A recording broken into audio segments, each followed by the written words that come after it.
कृतज्ञ हैं कि नहीं? जब हमें जरूरत थी हम उपयोग करते रहे और अब लक्ष्य दे के हमने सड़कों पे निकाल दिया। मैं सरकार की जिम्मेदारी से नहीं बच रहा मित्रों, सरकार प्रयास करेगी, हम कोई कसर नहीं छोड़ेंगे, लेकिन क्या समाज की कोई जवाबदारी नहीं है? क्या आपकी कोई जिम्मेदारी नहीं है? क्या गौ माता केवल कहने के लिए है? मैं आज अपील करना चाहता हूं संपूर्ण समाज से कि आइए सरकार भी साथ खड़ी हो और हम भी साथ मिलके गाय का उपयोग कितना है ये तो सोचें, गोवंश का उपयोग कितना है ये तो सोचें। मध्य प्रदेश में लगभग 1,87 लाख से ज्यादा गोवंश है और उनमें से कई आज सड़क पे है, ये बात सही है, और सड़क पे है तो उसके कारण गोवंश भी दिक्कत में है, उसके कारण व्यवस्था भी दिक्कत में है, और इसलिए हमको दूसरा काम करना पड़ेगा, हम अपने गोवंश की चिंता करें। तो एक उपाय है, हम गौशालाएं खोलें, और गौशाला मध्य प्रदेश में अभी लगभग 1,700 संचालित है, अभी 1,404 और पूरी हो गई है। आज ही मैंने समीक्षा की और आगे हम लोग बैठ कर करेंगे, और गौशालाएं हमको जो बनानी 1,800 बना रहे हैं, लेकिन इसके बाद भी सब गाय गौशाला में आ जाएगी क्या? गौशाला बहुउद्देशीय कैसे हो जाए उसका हम प्रयास कर रहे हैं। मैं आज आपको बताना चाहता हूं कि जबलपुर के गंगई बीर में गोवंश वन विहार का हम प्रारंभ कर रहे हैं, सालरिया में गो अभयारण्य हमने प्रारंभ किया है, लेकिन गाय का जो गोमूत्र और गोबर है, गोवंश नहीं, उसका बेहतर उपयोग कैसे करें उस दिशा में भी हमको काम करना पड़ेगा। और इसलिए गोवर्धन योजना के अंतर्गत गोबर से गैस और सीएनजी के निर्माण के लिए इंदौर में काम प्रारंभ हो गया, अभी जबलपुर में भी हम प्रारंभ कर रहे हैं। जबलपुर जिले में 21 करोड़ रुपए की लागत से हमारा गोमूत्र से गोबर से सीएनजी बनाने का प्रोजेक्ट शुरू होगा।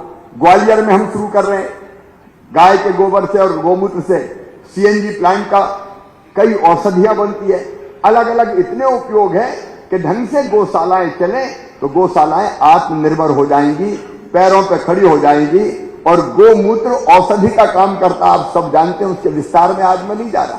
तो गौशालाओं को हम कैसे बहुउपयोगी बनाएं, सरकार अपनी तरफ से हर पंचायत में धीरे धीरे गौशाला खोलने का प्रयास करेगी, नंबर 1। नंबर 2, हम कोशिश ये करेंगे कि हम चारागाह भी विकसित करने का प्रयास करें। आसान नहीं है, जनसंख्या का दबाव है, लेकिन हम करेंगे।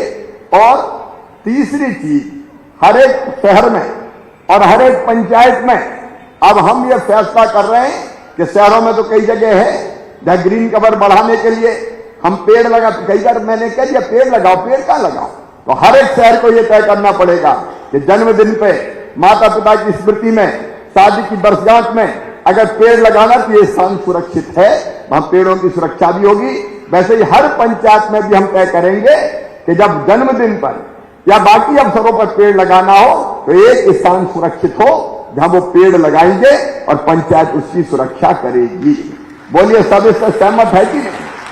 जो सामने मुझे सुन रहे हैं अलग अलग दूर दूर बैठे, वो भी सहमत है कि नहीं?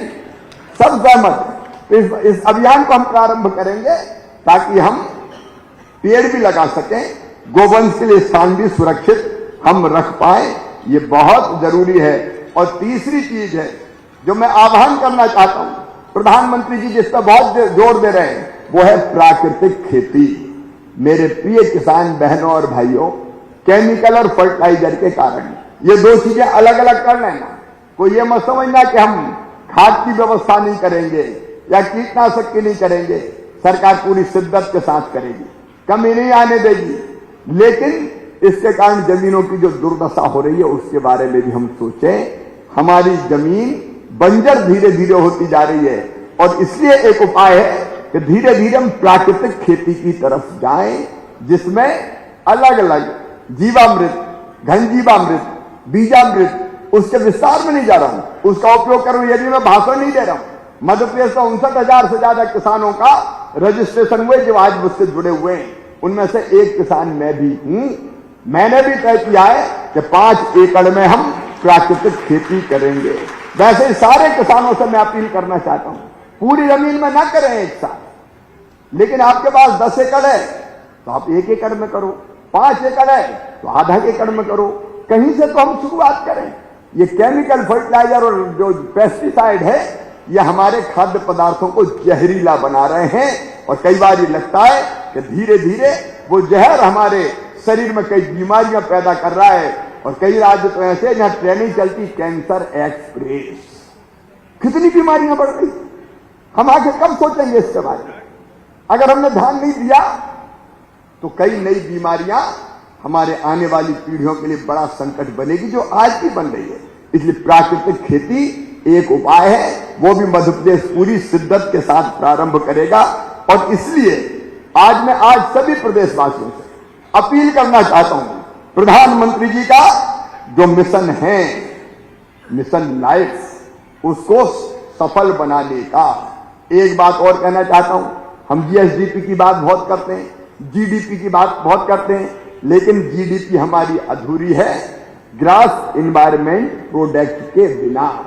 तो मध्य प्रदेश अपनी जीडीपी की गणना करेगा, उसमें ग्रास एनवायरमेंट प्रोडक्ट को भी जोड़ने का काम करेगा। हमारे कितने जंगल है, हमारे कितने पेड़ हैं, हमारी कितनी प्राकृतिक संपदा है, उसको तो गिनो। वो अगर नहीं रहेगी तो क्या की जीडीपी।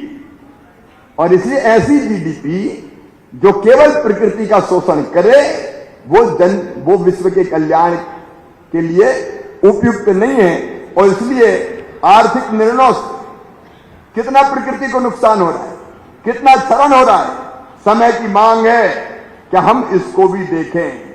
अगर ये हम नहीं देखेंगे तो धरती माता को सुरक्षित हम नहीं रख पाएंगे।